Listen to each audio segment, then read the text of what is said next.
السلام علیکم ناظرین، سبسکرائب کریں قرآن حدیث انفو چینل کو اور بیل آئیکن کو دبائیں تاکہ جب بھی ہم ویڈیو اپلوڈ کریں تو آپ کو نوٹیفیکیشن مل جائے۔ سوال ہے کہ آپ جماعت تبلیغ سے جماعت اہل حدیث میں آئے، اس کا تفصیلی واقعہ بتائیے تاکہ ہم عوام کی رہنمائی ہو جائے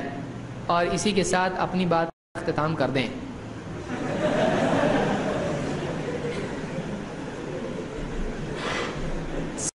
وقت بہت ہو چکا ہے اور 10 بج چکے ہیں، تو دیکھیے ابھی اس میں تفصیل میں جانے کی کسی کی آپ بھی تھی، کوئی کسی کے لیے رہنمائی نہیں ہوتی ہے۔ ہاں یہ کہ کسی کے لیے حوصلہ افزائی ہو سکتی ہے۔ ہم لوگ تبلیغ جماعت میں تھے اور کام کرتے تھے، جماعت چلا 4 مہینہ 3 دن جو بھی ہم لوگ جاتے تھے، پھر کچھ شبہات ذہن میں آئے فضائل اعمال پڑھ کے اور کچھ باتیں بیانات وغیرہ سن کے اور کچھ کتابیں دیکھ کر، پھر علماء کے پاس بعض علماء کے پاس ہم لوگ گئے، میں گیا اور ان سے سوالات پوچھے، انہوں نے جواب دیے، جواب میں اطمینان نہیں تھا بلکہ ڈانٹ ڈپٹ تھی اور دلیل نہیں تھی۔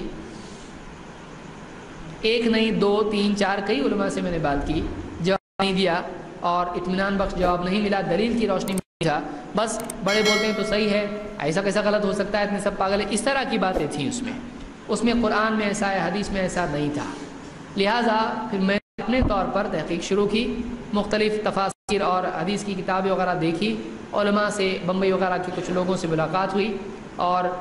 اس میں میں نے ان سے بات چیت کی، مطالعہ کیا، پھر کچھ فارن اسٹوڈنٹس تھے، ان کی لائبریری سے کچھ عرب کے علماء کی خطابات سننے میں آئے اور ان کی جو حدیث کی باتیں اور فقہ کی باتیں میں نے سنی، اس سے دل کو اطمینان ہوا کہ قرآن و سنت کی بات ہے، اس کے اوپر کوئی اور پیمانہ نہیں ہے، اللہ اور اس کے رسول سے بڑھ کے تو کچھ نہیں ہے جس کا کلمہ پڑھ رہے ہیں ہم لوگ، تو پھر اس پیمانے سے جو صحیح ہے وہ صحیح ہے، جو اس پیمانے سے ٹکراتا ہے وہ صحیح نہیں ہے، یہ ذہن میں بیٹھ گیا اور اس کے بعد پھر نئے سرے سے میں نے تحقیق جو بھی شروع کی، اب پھر جتنا تحقیق کرتا گیا اتنا دور ہوتا گیا اور پھر اس کے بعد میں وہاں سے بھی کہا کہ متاؤ اس طرح کا معاملہ ہو گیا، باہری اچھے، ہم نے کہا ٹھیک ہے ہم باہری اچھے،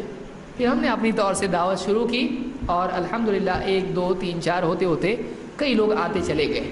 تو آج بھی الحمدللہ بہت سارے لوگ ہوتے تھے، دیکھو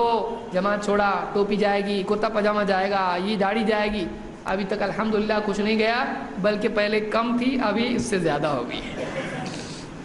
تو یہ لوگوں کا گمان ہوتا ہے کہ جو آدمی یعنی جماعت میں ہے وہی دین پر چلتا ہے، ایسا نہیں ہے، جماعت میں بھی دیندار لوگ ہیں، بہت سارے لوگ دیندار ہیں، ہم جانتے ہیں کہ تہجد پڑھنے والے لوگ ہیں، دعا مانگنے والے لوگ ہیں اور قربانی دینے والے، صدقہ دینے والے لوگ ہیں، ہر طبقے میں ہیں، صرف تبلیغی جماعت میں نہیں ہے، بریلوی طبقے میں ہیں، بریلوی حضرات میں کیا تہجد گزار نہیں ہیں، ان میں دعا کرنے والے، اللہ کے آگے رونے گڑ گڑانے والے نہیں ہیں، تقوی والے نہیں، میں خود ایسے لوگوں کو جانتا ہوں کہ جو بہت پرہیزگار لوگ ہیں، درگاہوں پہ جاتے ہیں لیکن وہ یعنی حلال و حرام کے اعتبار سے بہت پرہیزگار ہے، عقیدہ ان کا غلط ہے، لیکن ایسے لوگ آپ کو ملیں گے، نیک دل لوگ آپ کو ہر جماعت میں ملیں گے، لیکن صحیح صحیح ہے اور غلط غلط ہے، ان کی صحیح بات کی وجہ سے ان کی غلطی صحیح نہیں ہو جاتی اور ان کی غلطی کی وجہ سے ان کی ساری خوبیاں غلط نہیں ہو جاتی ہیں، تو لیکن مجموعی حکم یہی لگے گا کہ صحیح نہیں ہے، اسی لیے ہم نہیں ہیں وہاں پہ، مجموعی طور پر یہی حکم لگے گا، تو کیونکہ ایک آدمی جب جاتا ہے اور کسی ایک جماعت میں حصہ ہو جاتا ہے پھر وہ باہر والوں کی بات سنتا ہے نہیں، یہ اہل حدیث ہیں کہ جو کہتے ہیں بولو تمہارا کیا ہے ذرا ہم کو بھی سننے دو، آدمی سنتا ہے اور ہم بھی بولتے ہیں بھائی جاؤ سب کی سنو، جس کی صحیح لگے اس کی مانو، بشرطے کی کتاب و سنت کی روشنی میں ہو اور وہ بات حق ہو، جس کو جو چیز سمجھ میں آئی وہ مانے، تو ہمارا یہ طریقہ، لوگ جماعت میں جاتے تھے، پھر بات کی علماء سے جواب نہیں ملا اور اس کے بعد میں پھر وہاں سے کئی مسائل بھی آئے اور اس کا میں تفصیلی ذکر کرنا مناسب بھی نہیں سمجھتا ہوں، کسی جماعت کو ٹارگٹ کرنا ہمارا مقصود نہیں ہے، آج امت میں سب لوگ کام کر رہے ہیں، ہمارا درد یہی ہے کہ کتاب و سنت کی روشنی میں کیوں نہیں، کام ہی کرنا ہے نا، کہ ایک آدمی بول رہا ہے کامیابی 100% نبی صلی اللہ علیہ وسلم کے طریقے میں ہے، باقی سارے طریقوں میں 100% ناکامی ہے، تو اس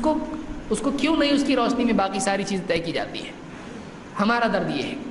تو اہل حدیث کے یہاں آنے میں ہم کو اطمینان ہوا کہ بھائی یہاں پہ کوئی آدمی غلطی بھی کرتا ہے تو وہ دلیل نہیں بنتا ہے،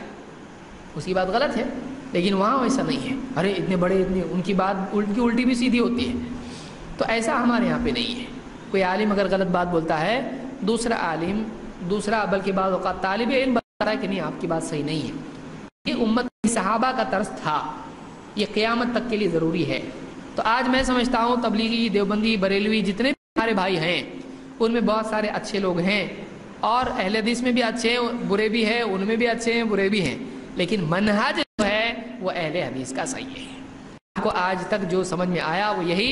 کہ بغیر طرفداری کتاب و سنت کی روشنی میں بات قبول کی جائے، وہ ہم نے یہیں سے سنا. یہ منہج ہم کو اینڈ میں آ کے یہاں پہ ہمارا جو ہے ناؤ ادھر رکی ہے، یہ ایسا، اس سے بہتر کچھ نہیں ہے. اللہ اس کے رسول سے بڑھ کے اور کیا بہتر ہوگا، اس سے بہتر کچھ نہیں ہے. اللہ تعالیٰ ساری امت مسلمہ کو آپس میں متحد ہونے کی توفیق عطا فرمائے، جماعت کے جھگڑے پہ لڑنے سے بچائے، اور ایک دوسرے کی بات سننے والا ہم کو بنائے. بھائی آپ اپنی بتاؤ، ہم سنتے ہیں، بیٹھو، ہم 1 گھنٹہ بیٹھ کے سنتے ہیں، بتاؤ ہم کو، میں اکیلا سننے کے لیے تیار، بتاؤ مجھ کو. آج بھی میں سننے کے لیے تیار ہوں. آج بھی پچھلے رمضان میں ایک ہمارے پرانے ساتھی تھے،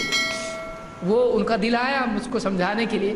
میرے گھر پہ آئے اور بیٹھ کے انہوں نے بات کی. میں نے کہا آپ کیا حساب سے آئے ہیں؟ کہا کہ سمجھانے کے لیے، میں بس ملاقات کے لیے آیا ہوں. میں نے کہا آپ اپنی پوری بات کہو، مجھ کو کوئی اعتراض نہیں ہے، لیکن ایک شرط پہ میں بھی بات کروں گا،